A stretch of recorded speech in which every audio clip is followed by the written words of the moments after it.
Hello everyone, it's Dr. Tanku, your online doctor from the YouTube channel Online Medicine, as you can see it written on the screen. My next topic that I'm going to discuss will be about nutrition, and it will be directly towards the younger generation, the kids. So in this video you will see information what we need to give food-wise and drinks-wise to our children so they can grow healthy and they can grow properly and they can receive all the proper nutrients without anything that can actually harm their health. I will shrink right now my window. Please subscribe to my channel, like my videos. Let's help this YouTube channel to grow and to serve people, to provide for free medical education to patients about different medical conditions, nutrition, sport, etc. I will do it this way so I can look over the video properly. So we're going to discuss about healthy eating habits in children. I am emergency doctor myself and nutritionist. I practice in Manchester, England. Let's start with our discussion today. So I'm going to be discussing in this YouTube video. I will be discussing about family eating and the role of family eating in the development of children, different healthy foods and what we should feed our children with, artificial foods and drinks and their impact over our children's health, what drinks we should give them. What about salty foods? Can they take any salty foods? Do they need them at all? And supplements in the pediatric age group.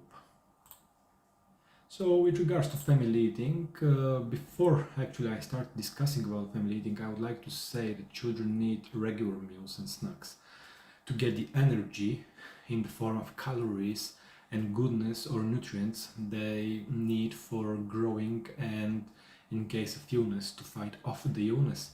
Children's nutritional needs change as they get older, so it is extremely important to be aware of these changes. Right now I'm going to start with my overview of the pediatric nutrition or feeding and healthy eating habits in children, with the importance of family eating. What's the importance of family eating and its role? What's the importance of breakfast? I will mention about the importance of oral intake of fluids, what could be the distraction during meals and why we should say no to the distractions.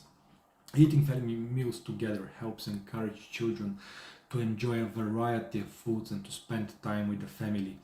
It is a good idea to eat together as a family at the table and not alongside other activities, for example watching TV, to prevent any kind of distraction. With regards to breakfast, breakfast is the most important meal of the day. There are scientific evidences that children who have breakfast have been shown to concentrate way better throughout the morning and actually during the day. The advices of the British Association for Nutrition is to offer children a savory and a sweet course at both lunchtime and the evening meal, so children can have a variety of different foods and nutrients when they eat. Also, the advices are from scientists and specialist dietitians are to put a jug of water on the table to keep everyone on the table, the whole family, adults and children, well hydrated.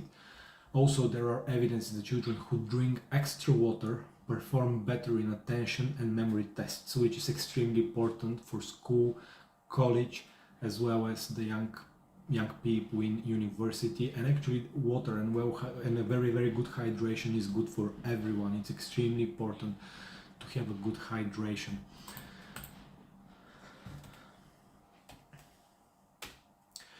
With regards to healthy foods, what are the healthy foods that we should give to our children?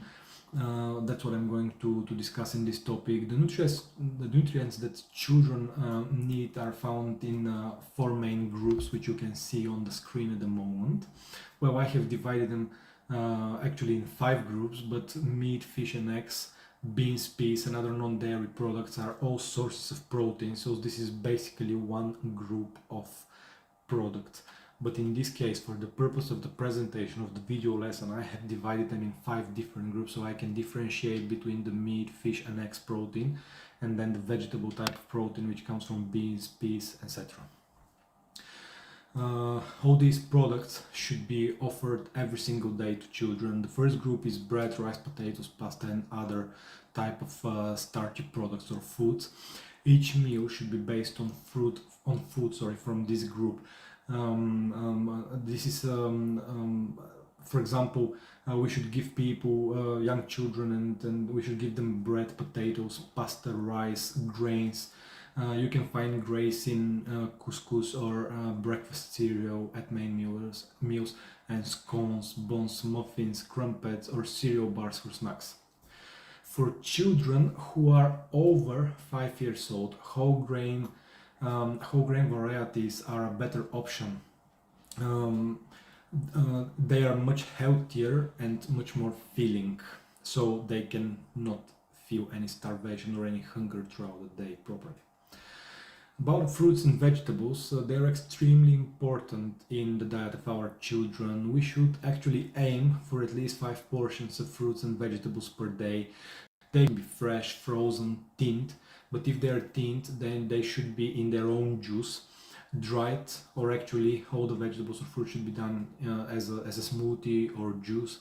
Fruit juices can be given as a drink at meal times. For example, when children sit down with their families and eat, they can have a fresh drink from fresh fruits rather than a soft drink, which is mainly sugar drink. But we'll speak about the sugar drinks in a little bit. Also, we should try to include both fruits and vegetables and the main meals, so like breakfast, lunch and dinner. And fruit also can be used as a snack in between the main meals. So for example, if we have our breakfast at 8 o'clock and our lunch at 12 o'clock, we can have a mid-breakfast, mid-lunch team, so it's like a second breakfast at 10 o'clock, which could be a fruit, for example, apple or pear or anything like this, which will give us some more energy. And this is basically the basis of healthy nutrition for children as well as adults, but let's concentrate mainly on children in this presentation, in this video lesson. With regards to the third group, milk and dairy, I apologize.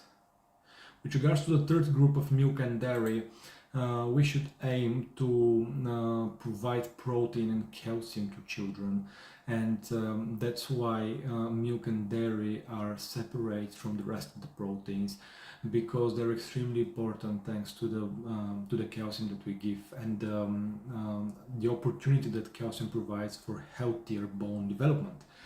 Good sources of this kind of proteins and calcium are dairy products such as milk, cheese, yogurt, or from each phrase. Non-dairy alternatives to cow's milk can be given from 1 year of age onwards. We should always ensure that these products are fortified with calcium and are unsweetened. I mean, there is no added sugar, so unsweetened. There shouldn't be any additional sugar than what it is normally containing in the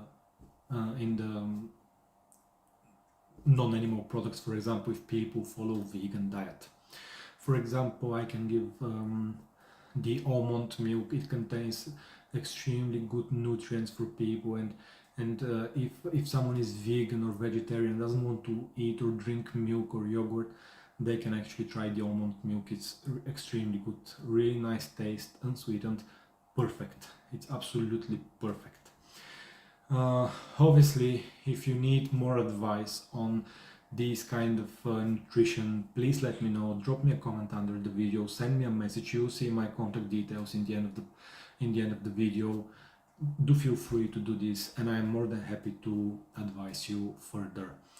Also, your child should ideally aim for 3 servings of calcium-rich food per day, so for the whole 24-hour period. For example, You can give, for example, your child or your children 150 ml, a glass of milk, or a very small pot of yogurt and a small matchbox-sized piece of cheese, for example. Children under the age of 5 are growing much rapidly, and therefore they have a higher requirement for energy. For this reason, exactly for this reason, children under the age of 2 should have full-fat milk and dairy products and dairy foods. With regards to the so popular green top semi-skim milk, this can be introduced from 2 years of age onwards if the babies are growing well. So this is obviously done by regular checks with the GP or the pediatrician. If everything is fine, if they're growing well, we can introduce the semi-skim milk to them. Children over the age of 5 should follow a healthy diet suitable for all the family. So there shouldn't be any difference in the food for children over the age of 5. They basically can eat everything that is healthy. Obviously, we are talking only about healthy food at the moment. With regards to the fourth group, basically, which is meat, fish, eggs, and beans, peas, I have, as I have explained already, I decided to divide them into two separate groups, because these are all animal products and these are all vegetable products for vegans or people who follow vegetarian diet. Meat, fish, eggs, also nuts, pulses like beans, lentils, peas, which you can see in the non-dairy product sources of proteins, and foods made from pulses like tofu, hummus, or soya beans are actually excellent sources of protein and iron. A variety of these foods are needed 2 or 3 times per day for the perfect healthy nutrition and diet. Let's move to the next topic right now. With regards to the artificial foods and drinks, they are mainly high in fat and sugar, but actually they are not healthy at all. They don't provide any healthy nutrients to the children. Actually, they can provide some extra energy because of the high level of sugar they contain, but in fact this sugar that we give to the children, in this case, they are not healthy. So about artificial foods and drinks, we should mention definitely biscuits, cakes, ice cream, sweets, chocolate, any kind of savory snacks like crisps, chips, and sugary drinks. The high sugar intake often lead to teeth problems, so it's important to avoid giving your children frequent sugary drinks, snacks, or sweets to protect their oral and dental hygiene and health, and from there the general overall health.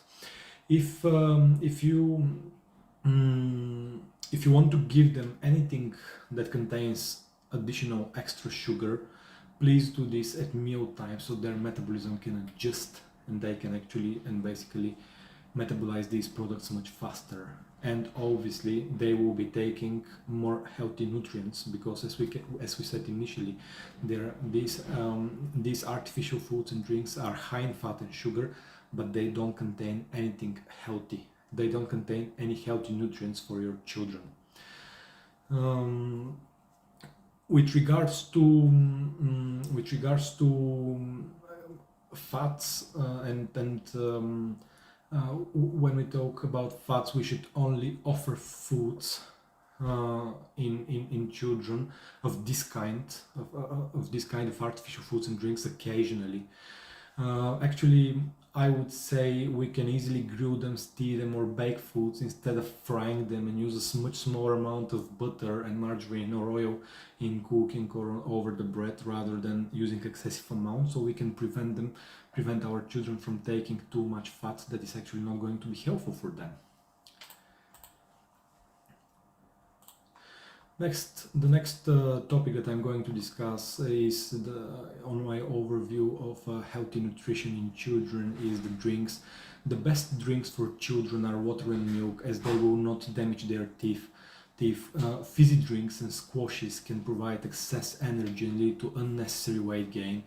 and or replace actually something more nutritious that we can give our children. That's why there are so many shortcomings of giving high sugar products, and that's why we should say no to extra sugary drinks. I would say that with regards to drinks, we can give them, obviously, as I said initially, we can always give them a glass of milk or water. The water is the best source, the best drink for children and for adults as well, because this keeps us well hydrated, this spikes metabolism, this improves our kidney function, liver function, our bowel function, and bowel movement as well. Also, pure fruit juice and smoothies provide quite a lot of sugar, but this is fruity sugar directly from the fruit. So my advice personally is always to dilute any of these sweet drinks with some more water, so they can go through the metabolism much faster. When we discuss about salty foods, this is our next point of discussion, which we need to actually say that we should always try to avoid salty food in children. They don't need an excessive salt. They don't need any salt to be added to their food. Try using instead herbs and spices. It is a good idea to limit the salty snacks like crisps and reduce the amount of processed or salty foods such as prepared meals, which you can buy basically on the go in every petrol station, every shop, especially in the United Kingdom. I know so many shops that you can just go there and buy anything processed and prepared meal, but they're mainly rich of unhealthy fats and much more salt than what we need. When we move to the next point, which will be the supplements in the supplementation in children, this is I have mentioned in the beginning of the presentation of my presentation, my video about the distraction and their role. We should always try to distract. We should try to avoid distraction during eating. We should try to avoid watching TV or listening to music. We should pay our attention on the food we should eat. This will keep us safe from overeating, and this will keep us safe from not paying attention to what we eat, from excessive eating of unhealthy food products.